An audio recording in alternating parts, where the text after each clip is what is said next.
मालूम है इस शंख का क्या कार्य है? जिस जगह पर शंख बजता है वहां के बैक्टीरिया और वायरस दूर चले जाते हैं या मर जाते हैं। यानी जहां जहां तक इसकी आवाज जाती है वहां तक के बैक्टीरिया और वायरस दूर चले जाते हैं, क्योंकि इस शंख से जो आवाज निकलती है, आपने देखा इस शंख में ऐसे गोल गोल घूम रहा है, यह शंख अंदर घूमता है गोल गोल। जब इसमें आवाज लगाई जाती है, फूंक मारी जाती है, तो आवाज जो जाती है वो गोल गोल घूम घूम कर बाहर निकलती है। बंदूक एक होती है और एक राइफल होता है।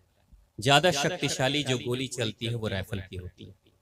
राइफल की गोली जब किसी को लगती है तो छेद करते हुए, होल बनाते हुए बाहर निकल जाती है, लेकिन बंदूक की गोली उतनी शक्ति के साथ नहीं लगती है। कारण एक है, बंदूक की गोली सीधी जाती है, लेकिन राइफल की गोली नाचते हुए घूमते हुए जाती है। इसकी भी जो आवाज होती है वो नाचते हुए घूमते हुए जाती है, चारों दिशाओं में फैलती है। और जो भी बैक्टीरिया और वायरसेस होते हैं अगर आपके घर में हैं तो धीरे धीरे वो दूर चले जाएंगे।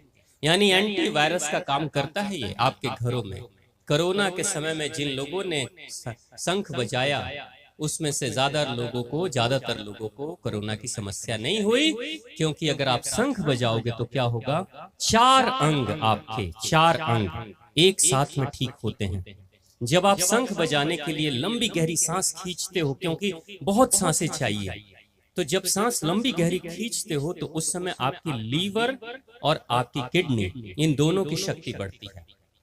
और जिस समय पूरी सांस भर के अपने फेफड़े में जब फूंक मारते हो तो बहुत दम लगाना पड़ता है, तो उस समय आपके फेफड़े और आपका हार्ट, दिल, ये दोनों ठीक हो जाता है। यानी शंख बजाने से एक बार में लीवर, किडनी, हार्ट और लंग्स ये सारे ठीक हो जाते हैं। ये बेनिफिट है। इसलिए आपने देखा होगा कि कोरोना में दुनिया भर के डॉक्टर कह रहे थे लोगों को, बलून फूको, बलून फूको। हम भारत के लोग शुरू से शंख बजाते हैं, अब हम शंख नहीं रख रहे हैं, शंख नहीं बजाते हैं, तो कोरोना में वो चमड़े का, रबर का बलून फूक रहे थे। जबकि ये कैल्शियम का बना है, ये समुद्र से निकला है, कैल्शियम है इसके अंदर।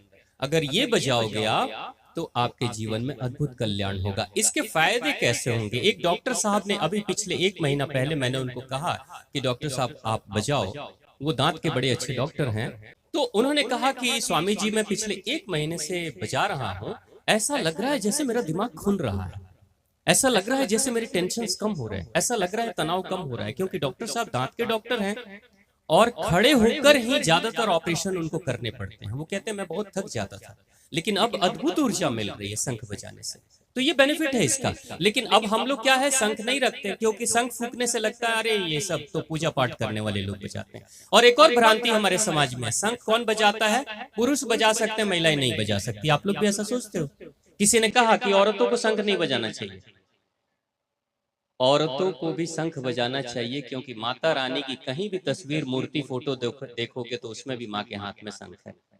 पश्चिम बंगाल की सभी माताएं घरों में शंख बजाती हैं। पश्चिम बंगाल के घर घर की महिलाएं शंख बजाती हैं। शंख सिर्फ एक शर्त पे एक समय नहीं बजाना चाहिए, जब तबीयत खराब है तब मत बजाइए, जब माताओं के मेंसेज चल रहे हो तब ना बजाएं, और जब एक माँ गर्भवती हो तब ना बजाएं। बस 3 ही नियम, बाकी सभी समय आप शंख बजाएंगे। पुरुष हो चाहे माताएं हो, हमेशा बजाएं, जरूर घर में रखें, निश्चित तौर से आपका कल्याण होगा। एक और दूसरी चीज, इससे हम दूर हट रहे हैं। मैंने बहुत घरों में देखा कि लोग शंख रखते हैं, पूजा करते हैं, बजाते नहीं, है ना? ऐसा होता है। आप लोग जाएं और बजाएं। और बजेगा कैसे? अब कितने लोगों को शंख बजाने आती है? आती है बेटा? कैसे बजाते हैं? कोई बताएंगे कैसे बजाते हैं? शंख बजाना ही बड़ा मुश्किल है। हाँ, बहुत अच्छा बेटा, बहुत बढ़िया। उस बच्चे के लिए जोरदार तालियां बजा दीजिए। आपको मैं विधि बता देता हूँ। विधि, शंख बजाना बड़ा मुश्किल है। बहुत लोग फूंक मारते हैं, हवा निकल जाती है और शंख बजता ही नहीं। होता है ना बेटा? शंख मारा, फूंक मारा और हवा निकल गई, बजा तो है ही नहीं। अब बजती कैसे है, ये बजाते कैसे, उसका एक छोटा टेक्निक है। घर में जाके आज एक्सपेरिमेंट करोगे, आज ही बजा लो एक बार में। शंख की अपनी स्वयं की कोई आवाज नहीं होती, इसकी कोई आवाज नहीं होती, वो शंख की आवाज नहीं है। वो आवाज आपकी होती है, लेकिन फूंक मारने से आवाज नहीं आती। हवा से क्या आवाज, फूंक मारोगे आवाज कैसे आएगी?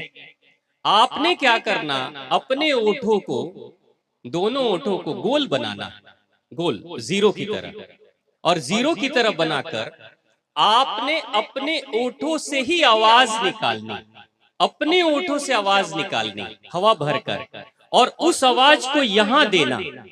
और जब ये आवाज इसमें जाती है तो इस शंख का काम है कई गुना ज्यादा वो आवाज शंख बढ़ाकर बाहर फेंक देता है। यानी आवाज किसकी है? शंख की नहीं है, आपकी ही आवाज है। जैसे मैं माइक में बोल रहा हूं, मेरी आवाज बहुत धीमी है,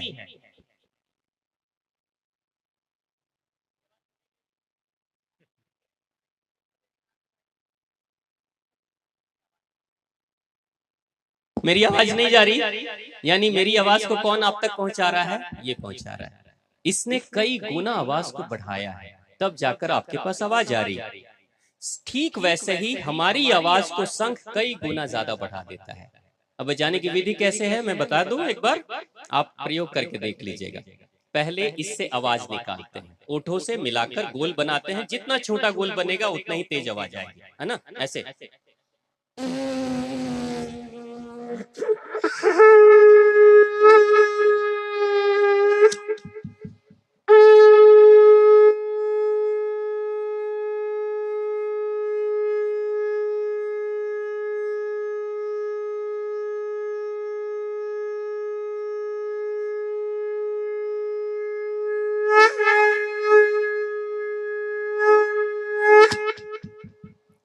ये आवाज मेरी थी, इसने बढ़ा दिया कई गुना और आप तक पहुंचाया दूर दूर तक। ऐसे बजाते हैं। आप भी बेटा ट्राई करके देखना, आज आपकी आवाज निकलेगी और शंख से आवाज आएगी। घरों में रखिए शंख को, आप खरीद लीजिए। जो बच्चे शंख बजाएंगे उनकी याददाश्त क्षमता बढ़ जाती है। ये भारतीय संस्कृति की निशानियां हैं जिससे हम दूर जा रहे हैं।